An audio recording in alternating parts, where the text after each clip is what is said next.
لفظ ناممکن میں بھی اللہ نے یقین رکھنے والوں کے لیے ممکن کو عیاں رکھا ہے۔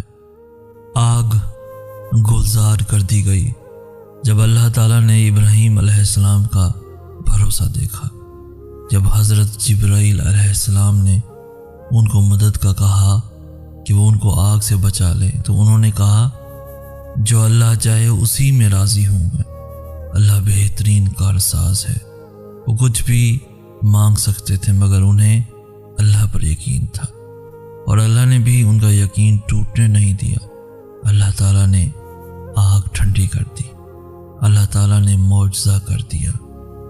معجزہ اس طاقت کا نام ہے جس کی بنیاد کامل یقین ہے۔ ابراہیم کا اللہ ہمارے لیے بھی معجزے کر سکتا ہے، بس اللہ پہ چھوڑ دو، سب کچھ معجزات